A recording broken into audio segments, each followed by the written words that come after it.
এবার যদি এটা হয়, আমি বলেছি কোন বাইক র্যালি একটা বাইক পার করতে দেবো না।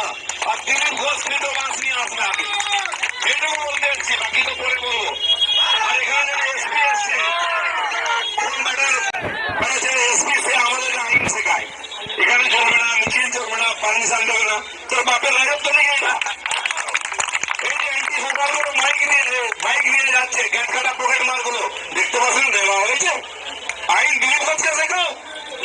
তোমার মতো অনেক লোক আমার পায়ের তলা দিয়ে গেছে, এসপি হয়েছ তুমি।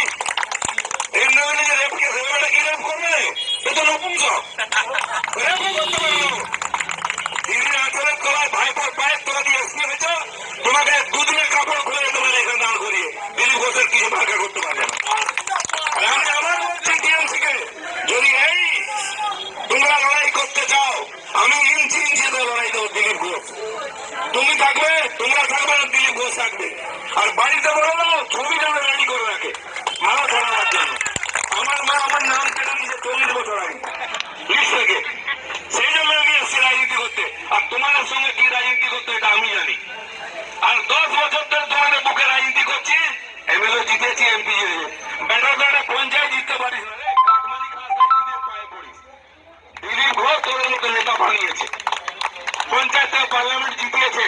আর আগামীবারে তোদের বিটেতে ঘুরু চড়িয়ে দেবো। এই 24 সাল আমি বলে যাচ্ছি, দম খাবে মেদিনীপুর জিতে দেখাও। আরে তোদের তো এত দুর্দশা, তোদের টিকিট দিলে কেউ নিতে চায় না। আজ যেমন মোহামেডান স্পোর্টিং এর খেলা হলে ফুটবলের টিকিট কেটে দিলেও নেয় না। আজকে টিএমসির টিকিট নেয় না গাড়ি, তাই বিহার থেকে শত্রুঘ্ন সিনহাকে আনতে হয়। তাই বিহার থেকে একজন ক্রিকেটার কি নাম, কীর্তি আয়ারকে আনতে হয়। তারপরে গুজরাট থেকে উসুক পাঠাককে আনতে হয়। আরে গুজরাট থেকে আনতে হলে মোদি নিয়ে আয়, অমিত শাহকে নিয়ে আয়। ও কি করবে?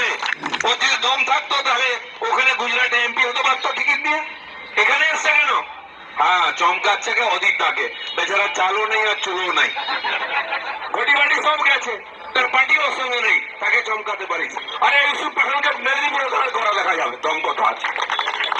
আর তোদের যত বড় নেতা দাঁড় করা নেই। একজন ভদ্রমহিলা ভালো, তিনি রাজনীতি বোঝেন না, তাকে আমার সামনে বিজেপির সামনে করে দিয়েছে। ভালো মানুষ, ভালো, ভগবান আশীর্বাদ করো। তো এই তোদের রাজনীতি।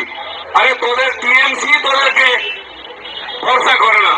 এক দাদা ছিল আমার অজিত দা, সে এখন গোসা করে খুব ভবনে আছে, খুঁজে পাওয়া যাবে কোথায় আছে। এখন সন্ন্যাস নিয়ে আপনি হরিনাম করছেন। বাকি যারা আছে তাদেরকে এমএলএ যোগ্য মনে করে না টিএমসি, এমপি তো দূরের কথা। আর তারা এখানে ফটফট করছে এই কটা টাকা, পঞ্চায়েতের টাকা, মিউনিসিপ্যালিটির টাকা ঝাড়ার জন্য। আর কত রোজ মারামারি হচ্ছে। মানুষ জিতে খড়গপুরে পৌরসভা হাতে দিল, একটা চেয়ারম্যান দিতে পারেন 10 বছর ধরে। সেখানে একজন মহিলাকে নিয়ে এসছে, তিনি শুনতেও পারেন না, দেখতেও পারেন না, বলতেও পারেন না। এই তো তোমার অবস্থা। একজন সেকেন্ডই খাড়া করে লুটে ফুটে খাওয়া। লড়তে এসছিস, হিম্মত থাকলে গণতান্ত্রিক লড়াই করো, কড়াই গন্ডায় বুঝিয়ে দেবো। 2 লাখের বেশি ভোটে যদি হারিয়েছি তোমাদেরকে এবারে লোকসভা আমার নাম দেবে না। কারণ মানুষ মোদির কথা শুনতে চায়, মোদির উপর ভরসা করে। বিশ্ব ইতিহাসে এরকম পপুলার প্রাইম মিনিস্টার কোন দেশে হয়নি। আর সবচেয়ে বড় গণতন্ত্র